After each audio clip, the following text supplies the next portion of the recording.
Hey everyone, तो human physiology में आज हम लोग स्टार्ट करने जा रहे हैं locomotion and movement. Body fluids and circulation के सारे लेक्चर्स कंप्लीट हो चुके हैं। अगर आपने नहीं देखे हैं तो फटाफट से जाकर देख लीजिए, डिस्क्रिप्शन में प्लेलिस्ट का मैंने लिंक दे दिया है। और इसके अलावा बॉडी फ्लूइड्स एंड सर्कुलेशन का एक complete test and notes Telegram पर अवेलेबल है। उस टेस्ट को अगर आपने अटेम्प्ट नहीं किया है तो ज़रूर कर लीजिए जाकर, क्योंकि कंप्लीटली नीट बेस्ड उसमें क्वेश्चन है। हो सकता है कि नीट 2025 में भी उसमें से कुछ क्वेश्चंस आ जाए। तो देरी ना करते हुए चलिए जल्दी से स्टार्ट करते हैं। नवरात्रि का टाइम है, डांडिया नाइट, गरबा नाइट सभी लोग अभी अटेंड कर रहे हैं, बहुत ज़्यादा ट्रेंड चल रहा है। इस टाइप के डांसिंग परफॉर्मेंस सब कर रहे हैं, इस तरीके से डांस कर रहे हैं, चल रहे हैं। कभी आपने ध्यान से सोचा है कि ये जो आप डांस कर रहे हैं, ये जो आपकी बॉडी के मूवमेंट हो रहे हैं, ये जो आप इतने अच्छे अच्छे स्टंट कर लेते हैं डांस में, ये आपकी बॉडी के किस किस टिश्यू की मदद से आप कर पा रहे हैं? बेसिकली जितना भी आपका मस्कुलेचर है ये हेल्पफुल है। इसके अलावा स्केलेटल सिस्टम भी, जो कि आपके स्पेशलाइज्ड कनेक्टिव टिश्यू के पार्ट हैं, दोनों ही system, muscular system and skeletal system, इनका जो कोऑर्डिनेट मूवमेंट है ये आपको हेल्प कर रहा है आपकी ये डांसिंग परफॉर्मेंस में एंड एवरीथिंग। जो भी आप अपनी लाइफ के लिए एक्टिविटीज़ कर रहे हैं, डिफरेंट डिफरेंट एक्टिविटीज़ में पार्टिसिपेट कर रहे हैं। तो basically muscular system and skeletal system हमें इस चैप्टर में पढ़ना है। उससे पहले बात आ जाती है what is locomotion and what is movement. क्या ये दोनों सेम है या फिर दोनों अलग बातें हैं? तो मूवमेंट की अगर हम बात करें तो मूवमेंट सेम चीज़ है, बहुत इजी है कि मैं अभी मेरा हाथ है ऐसे हिल रहा है, मेरी पलकें झपक रही हैं, प्लांट्स जो हैं उनकी लीव्स मूवमेंट कर रही हैं, या फिर सनलाइट की तरफ उनकी ग्रोथ हो रही है, वो टिल्ट हो जाती हैं, फोटोट्रॉपिज्म शो कर रही हैं, या फिर छोटे छोटे से लोअर ऑर्गेनिज्म देख लीजिए, सीलिया से या अमीबा हो गया तो अपने स्यूडोपोडिया से मूव ही तो कर रहा है, मूव ही तो कर रहा है। तो मूवमेंट तो बहुत ही ईजी है कि कोई भी मूवमेंट हो रहा है, दैट इज मूवमेंट, बड़ा ही ईजी टर्म है। बट बात जब आ जाए लोकोमोशन की तो आपको और कुछ नहीं करना है, बस आपको इतना पता होना चाहिए कि चेंज अगर हो रहा है आपकी लोकेशन में, कोई ऐसा मूवमेंट जिसकी वजह से आपकी लोकेशन में चेंज हुआ, दैट इज लोकोमोशन। मतलब मूवमेंट ने हेल्प की लोकेशन को चेंज करने में, दैट इज लोकोमोशन। मैं यहाँ खड़ी हुई हूँ, 2 कदम पीछे चली जाऊँ, मेरी लोकेशन चेंज हो गई, इट इज़ लोकोमोशन। 2 कदम मैं आगे आ गई, मेरी लोकेशन चेंज हो गई, इट इज़ लोकोमोशन। मैं लेफ़्ट चली जाऊँ, मैं राइट चली जाऊँ, ये जो भी एक्टिविटीज़ मैं करूँ, अगर मेरी लोकेशन चेंज हो रही है, that is locomotion. And locomotion में ऑब्वियसली मैंने मूवमेंट तो किया ही है, बट मैं यहीं खड़ी हूँ, मेरी पलकें झपक रही हैं, मैं लिख रही हूँ, मेरी लोकेशन चेंज नहीं हो रही है, इसको हम कहेंगे मूवमेंट। तो क्या मैं सिंपली भाषा में ये कह सकती हूँ कि जितने भी हमने लोकोमोशन किए उसमें मूवमेंट हुए, बट जितने भी हमने मूवमेंट किए उसमें लोकोमोशन हो या ना हो वो नेसेसरी नहीं है। तो सिंपल सी एक बात मैं अगर कहते हैं ना सिंगल लाइन में अगर बताना हो तो हम ये कह सकते हैं कि ऑल लोकोमोशन आर मूवमेंट। जितना भी मैंने लोकोमोशन किया मूवमेंट हुआ, लेकिन all movements are not locomotion. जितने भी मैंने मूवमेंट की उसकी वजह से मेरी लोकेशन थोड़ी ना चेंज हुई। तो ये एनसीईआरटी की एक सिंपल सी लाइन है और इस पर क्वेश्चन कई बार आ चुका है। और अमेजिंग बात ये कि बच्चे इसे गलत करके आ जाते हैं, आई डोंट नो व्हाई। बहुत ही ईजी लाइन है, ऑल लोकोमोशंस आर मूवमेंट। आप कितना भी लोकोमोट कर रहे हैं, चल रहे हैं, दौड़ रहे हैं, अपनी जगह अगर चेंज कर रहे हैं, अपनी लोकेशन चेंज कर रहे हैं, तो वहाँ पर डेफिनेटली आपने मूव किया है। बट अगर आप कुछ मूवमेंट कर रहे हैं तो ज़रूरी नहीं है कि आप लोकोमोशन भी कर रहे हो, कि आप बैठे बैठे अपनी बॉडी का पोस्चर अगर चेंज कर रहे हैं तो आपकी लोकेशन चेंज नहीं हुई है, दैट इज़ मूवमेंट। बस एक ये सिंपल सी लाइन जो कि आपके +4 कर सकती है अपने आपके नीट एग्जाम में। बड़ा ही इंपॉर्टेंट क्वेश्चन है, बड़ी ही इंपॉर्टेंट लाइन है, तो मैंने यहाँ ऐड कर दी है बेटा। अब बात यह आती है कि लोकोमोशन एंड मूवमेंट में अगर डिफ्रेंशिएट करना हो तो हम क्या बताएंगे? अगर लोकेशन में चेंज हो रही है इट इज़ लोकोमोशन, पोस्चर में चेंज हो रहा है इट इज़ मूवमेंट। लोकोमोशन बेटा अगर मुझे यहाँ से चलकर जाना है ना तो मैं सोचूंगी और मैं चाहूँगी कि मुझे चलकर जाना है, that is my voluntary action. अब मूवमेंट हुआ, मेरी पलक झपक गई, मुझे नहीं पता चला, ये हुआ इनवॉलंटरी। तो जो भी आपके मूवमेंट होते हैं these are involuntary and locomotion are voluntary. हाँ, मूवमेंट वॉलंटरी भी हो सकते हैं, मैं चाहकर भी मूव कर सकती हूँ, बट लोकोमोट आप कभी भी इनवॉलंटरी कर ही नहीं सकते कि मतलब आपने सोचा नहीं है, आप चाहते नहीं, आपकी बॉडी आपको अपने आप चला रही है, आप अपने आप दौड़ रहे हो, ऐसा परफॉर्मेंस नहीं करते हैं। तो ये बेसिकली दो डिफरेंसेस आपको पता होना चाहिए, जिससे कि अगर आपका कोई इक्का दुक्का क्वेश्चन आ जाए तो आप उसे सॉल्व कर लें। क्लियर है इतनी बातें? अब आती है बात कि कितने टाइप के मूवमेंट्स हमारी बॉडी शो कर सकती है। तो टाइप्स ऑफ मूवमेंट एनसीईआरटी ने बड़े प्यार से कहा है 3 टाइप ऑफ मूवमेंट होते हैं। एक होता है अमीबॉइड, जैसे अमीबा चलता है स्यूडोपोडिया बनाकर, जैसे अमीबा चलता है स्यूडोपोडिया बनाकर लाइक दिस। ये अमीबा है, इसे कोई फूड पार्टिकल दिखा, इसने बना लिए अपने स्यूडोपोडिया और कैप्चर कर लिया। ये मूवमेंट स्यूडोपोडिया बनाकर करता है अमीबा, और आपके ब्लड के कुछ सेल जैसे कि ल्यूकोसाइट एंड आपकी बॉडी में मैक्रोफेजेस नाम के सेल्स, ये भी अमीबॉइड मूवमेंट शो करते हैं। तो अमीबा बग का तो आपको पता ही है, आप ल्यूकोसाइट्स एंड मैक्रोफेजेस भी नोट डाउन कर लीजिएगा। दूसरे आते हैं सीलियरी मूवमेंट, जो कि ये हमारा प्यारा सा पैरामीशियम शो करता है। इसके पास में थाउजेंड्स ऑफ सीलिया होते हैं, जिनकी मदद से ये आसपास के एनवायरनमेंट में कोई फूड पार्टिकल प्रेजेंट होता है तो वाटर का मूवमेंट करवा के अपने गलेट की तरफ अट्रैक्ट कर देता है एंड मूव करवाता है अपने सराउंडिंग के एनवायरनमेंट को। एग्जाम्पल इस पैरामीशियम। अगर आपकी बॉडी की बात की जाए तो आपकी बॉडी में ट्रेकिया में, मैंने आपको बताया था सीलिएटेड एपिथेलियम मिलती थी। सीलिएटेड एपिथेलियम जहाँ पर सीलिया है वो डस्ट पार्टिकल या फिर म्यूकस को रिमूव करवाने में हेल्प करवाते हैं, एंड फेलोपियन ट्यूब्स में जो ओवा है उसे पास करवाने में इन द आप समझ लीजिए कि यूटेरस में पास करवाना है पूरे फेलोपियन ट्यूब्स में से मूव करा के, तो वहाँ पर भी सीलियरी मूवमेंट होता है। ठीक।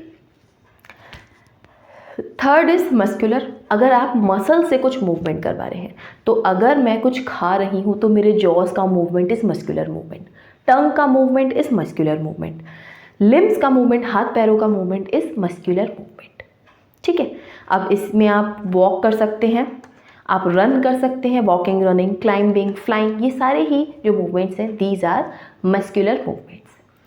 अब बेटा एक और टाइप का मूवमेंट जो कि फ्लैजिलर मूवमेंट है बेटा कंसीडर किया जाता है मूवमेंट पे, मैं आपको पढ़ाऊंगी भी, बट अगर आपको क्वेश्चन आए कि कितने टाइप के मूवमेंट मिलते हैं तो आप ये कहेंगे मेनली 3 टाइप के मूवमेंट होते हैं, क्योंकि ये बात हमारी एनसीईआरटी ने कही है कि 3 टाइप के मूवमेंट मिलते हैं। एंड इसके अलावा फ्लैजिलर मूवमेंट भी आपको पढ़ना है, जैसे कि जहाँ पर वो पढ़ते हैं स्पॉन्जेस, तो उनकी बॉडी में इस टाइप से कैनाल सिस्टम बनता था, जहाँ पर जो स्पॉन्जोसील को लाइन करने वाली सेल्स थी उन्हें हम लोग कॉलर सेल्स कहते थे, और इनके पास भी प्रेजेंट होते थे फ्लैजिला, और ये वाटर का मूवमेंट करवाते थे पूरा। ऑस्टिया से वाटर आता था, ऑस्क्यूलम से जाता था, ये सारा मूवमेंट कॉलर सेल्स में प्रेजेंट फ्लैजिला करवाता था।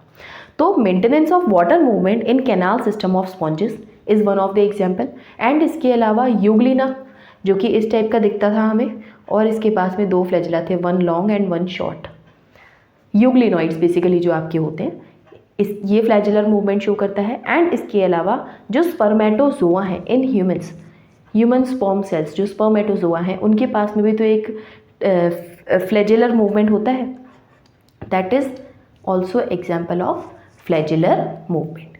तो बेसिकली अगर आपसे पूछा जाए कि कितने टाइप के मूवमेंट हैं तो आप कहेंगे 3 टाइप के, बट अगर फ्लैजिलर मूवमेंट का एग्जाम्पल में या कहीं भी से भी क्वेश्चन आ जाता है तो आपको आंसर करना है, क्योंकि it is also a type of movement.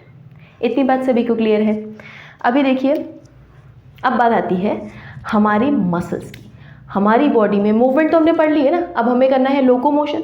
Locomotion करवाने के लिए होगा क्या, हमारी muscles and skeletal muscles and आपके जो स्केलेटल सिस्टम है ये दोनों कोऑर्डिनेटली फंक्शन करेंगे एंड करवाएंगे आपकी क्लाइंबिंग, आपकी जंपिंग, आपका गरबा डांस, आपकी डांडिया नाइट।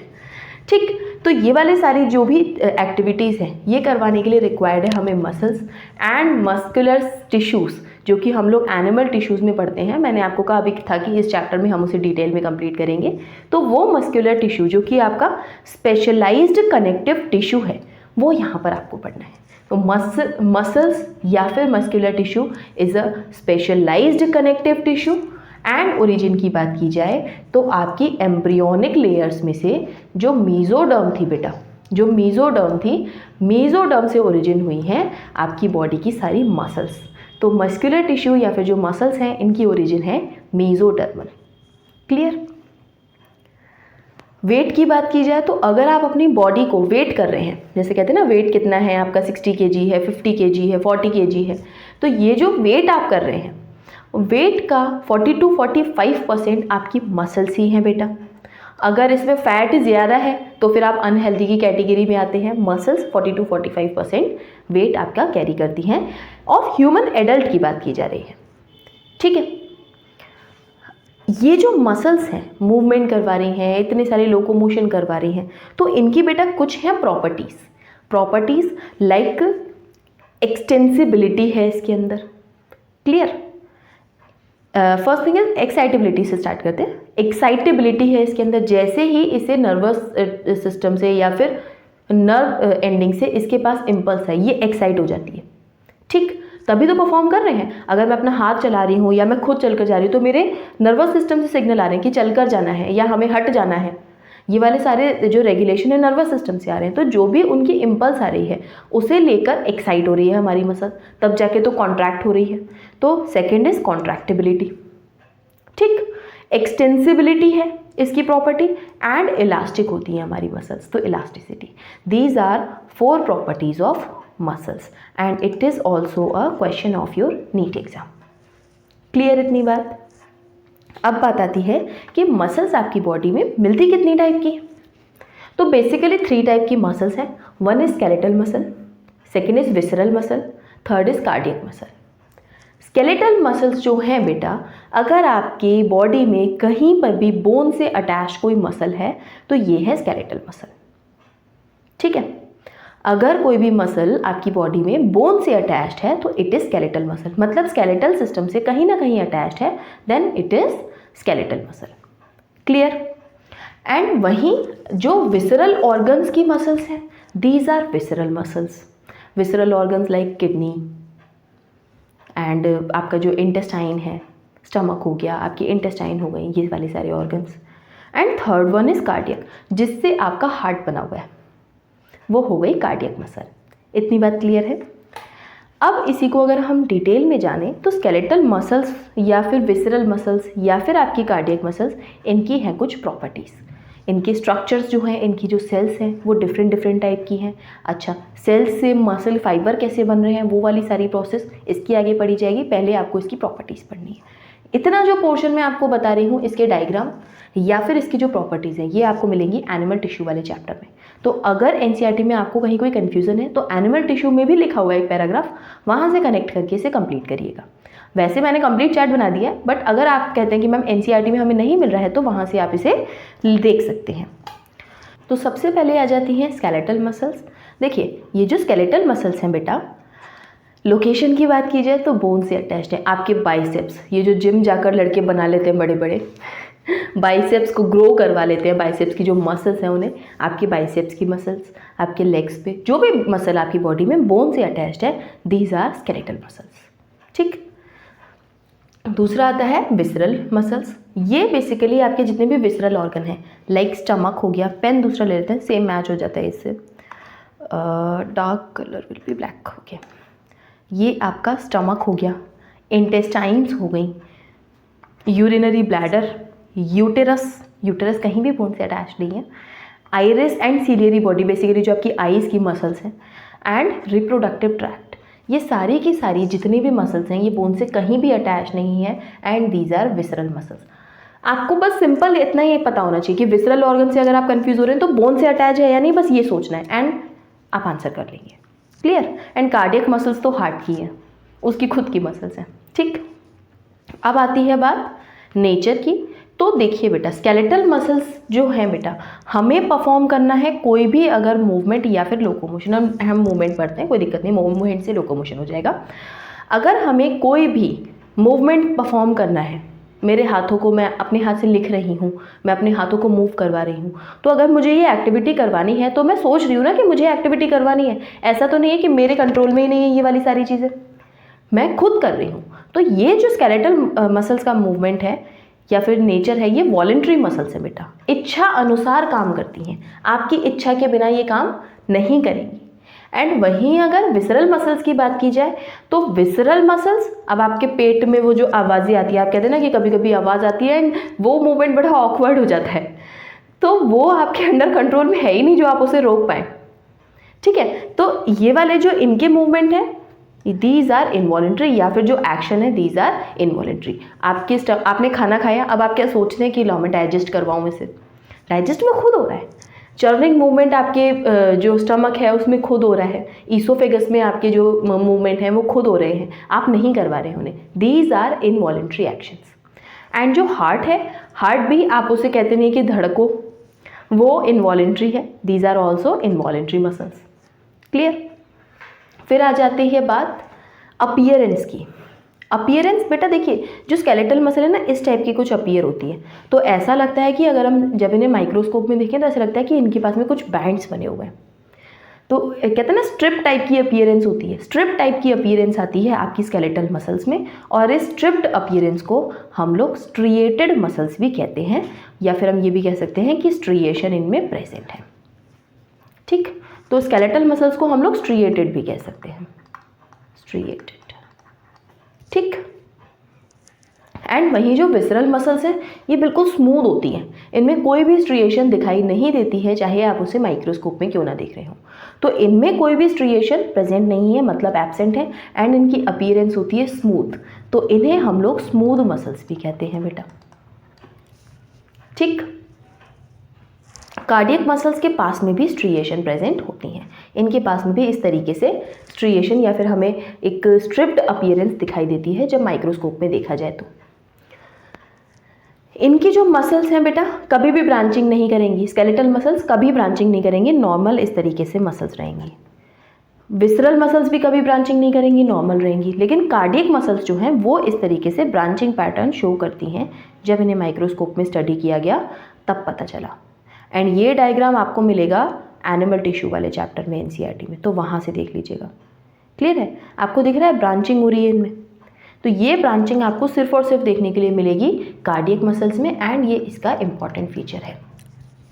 ठीक। फिर आती है शेप, एक cylindrical shape. Cylindrical shape just like एक बॉटल की शेप जो है, सिलिंड्रिकल शेप दिखाई देती है आपकी स्केलेटल मसल्स की।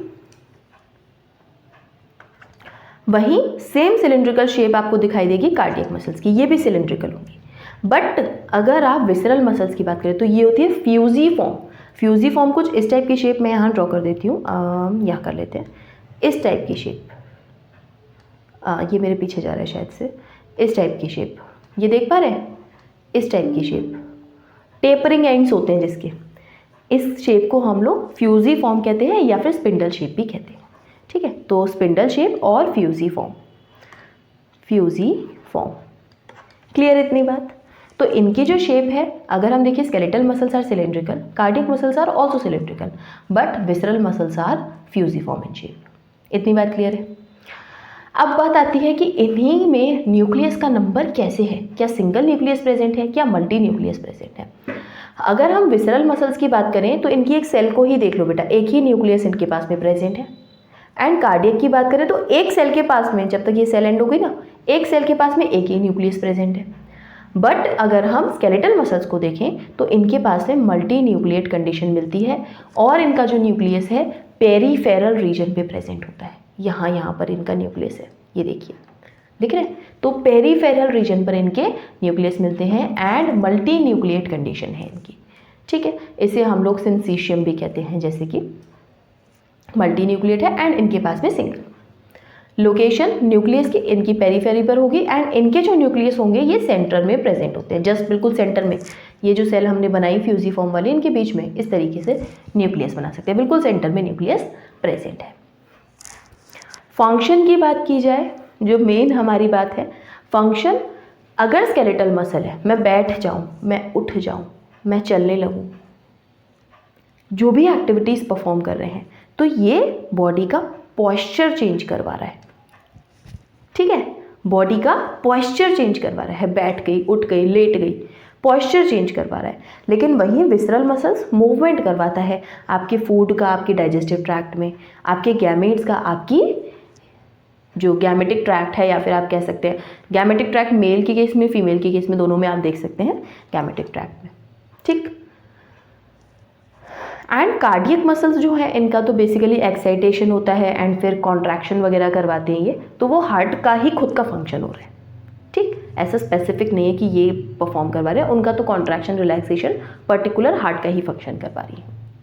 एनसीईआरटी का ये डायग्राम आपको देखा हुआ होना चाहिए, भले ही एनसीईआरटी से ये चैप्टर में से कंटेंट हटा दिया गया है, बट ये डायग्राम आपको पता होना चाहिए, क्योंकि सारी चीज़ें, जितनी भी ये सारी चीज़ें हैं, ये आपके इस चैप्टर में गिवन है एनसीईआरटी में, और ये डायग्राम में सारी चीज़ें एक्सप्लेन है। तो डायग्राम के बेसिस से या डायग्राम की मदद से आप इसे और अच्छे से समझ भी सकते हैं।